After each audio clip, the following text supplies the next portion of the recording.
The giant fighter rolled his shoulders and smirked, clearly amused at the matchup, as if he had already won before the fight had even begun, while Bruce remained still, his breathing steady, his eyes sharp, observing not just the body of his opponent, but the rhythm, the intent, and the energy behind every small movement.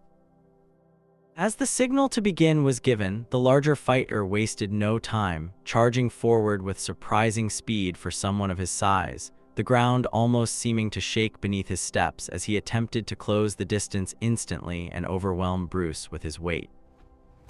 To the crowd's surprise, Bruce did not retreat in panic or try to meet the attack head-on.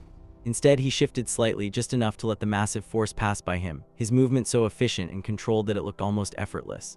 The wrestler stumbled a fraction, not enough to fall, but enough to lose balance for a split second, and in that moment Bruce tapped him with a quick strike, not to injure but to disrupt, to test, to understand.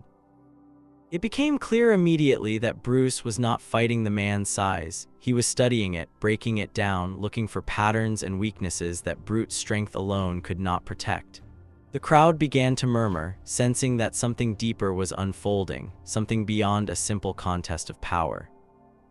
Frustrated by the evasion, the giant turned aggressively and launched another attack, this time swinging a heavy arm in an attempt to catch Bruce and end the fight instantly.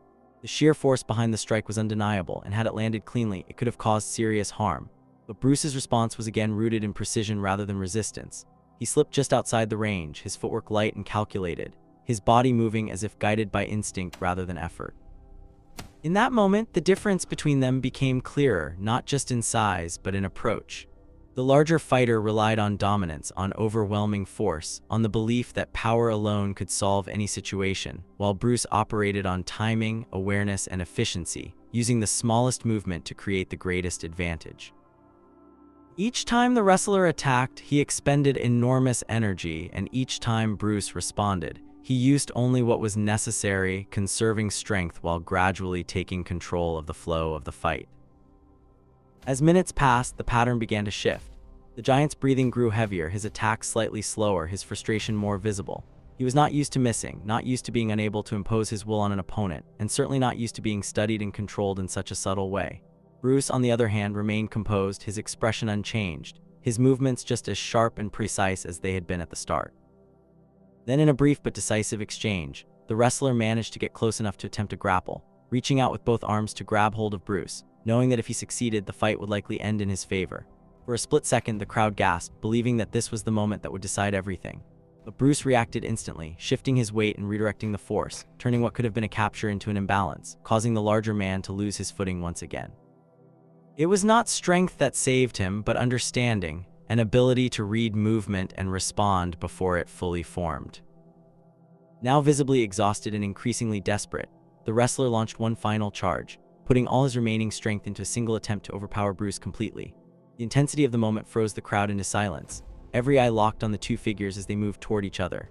And then, in a motion so fast that many barely registered it, Bruce stepped aside and guided the incoming force just enough to send the giant off balance, following it with a precise counter that brought him down. The impact echoed through the arena, not as a display of destruction, but as the conclusion of a lesson that had been unfolding from the very beginning. For a moment there was complete silence, as if the crowd needed time to understand what they had just witnessed, and then the arena erupted into applause, louder than before, not just for the outcome, but for the realization that had come with it. Lying on the ground, the 300-pound fighter stared upward, his chest rising and falling heavily, his earlier confidence replaced by a quiet understanding. He had entered the fight believing that size and strength made him unstoppable, that sheer power was the ultimate advantage, but now he saw the limits of that belief. Across from him, Bruce Lee stood calmly, offering no sign of arrogance or celebration, only respect. There was no need for words, no need for mockery or triumph, because the lesson had already been delivered through action. The crowd slowly began to understand as well, their cheers carrying a different tone now, one of appreciation rather than excitement alone. What they had witnessed was not just a fight, but a demonstration of philosophy, a reminder that true mastery lies not in overpowering others, but in understanding movement, timing, and oneself. As Bruce turned to leave the arena, the energy of the crowd followed him, not as noise, but as recognition of something deeper than victory.